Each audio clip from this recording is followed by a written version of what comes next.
Parfois, ce sont les choses les plus simples qui partagent le plus d'émotions. Si on m'avait dit qu'une omelette, une simple omelette m'aurait procuré autant de plaisir, je l'aurais testé il y a bien longtemps déjà. Si vous êtes habitué de la chaîne, vous savez déjà que je suis un fan de séries et de films. Aujourd'hui, j'ai voulu rendre hommage à la série The Bear. Alors, je ne suis pas critique cinéma, il y a plein de chaînes sur YouTube qui font ça très bien à ma place, mais si vous aimez la cuisine ou vous êtes dans le milieu, vous devez regarder cette série. C'est une aventure humaine avant tout qui se déroule dans l'univers de la cuisine, de l'échec au coup de gueule, à la recherche créative, au moment de doute quand on est dans une impasse, au dépassement ou à la reconstruction de soi.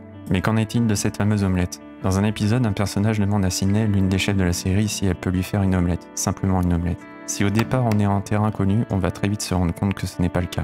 Pour battre ses œufs, Sydney utilise une passoire très fine pour filtrer sa préparation. Ça permet de rendre la préparation plus crémeuse, mais si vous n'avez pas comme moi, vous pouvez utiliser un tamis, mais c'est totalement optionnel. Deuxième étape, du boursin ou du tartare dans une poche à nouilles qui va nous servir à garnir notre omelette. Un petit morceau de beurre dans une poêle à feu moyen fort et c'est parti. On verse nos œufs, on remue énergiquement la poêle et la préparation pendant quelques secondes et grâce à la poche à douille, on fait un joli boudin de tartare sur un tiers de l'omelette. On rabat et on roule l'omelette sur elle-même en essayant de ne pas la casser.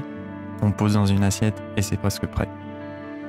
Un peu de beurre sur le dessus, de la ciboulette ciselée, des chips sour cream écrasés qui vont apporter tout ce jeu de texture au plat, un peu de poivre, et voilà l'omelette de Sydney. Cette omelette offre ce que les autres n'ont pas, un jeu de texture. C'est crémeux, croustillant et terriblement savoureux. Je vous conseille vivement d'essayer et j'espère qu'elle vous transportera autant que moi. Pourquoi je vous parle de cette série? Pourquoi je vous ai fait cette vidéo? Parce que celle-ci résonne beaucoup trop en moi pour ne pas vous la partager. C'est avant tout pour cela que je fais ces vidéos, pour cela que je cuisine, pour cela que je vous parle ce soir, pour partager une émotion.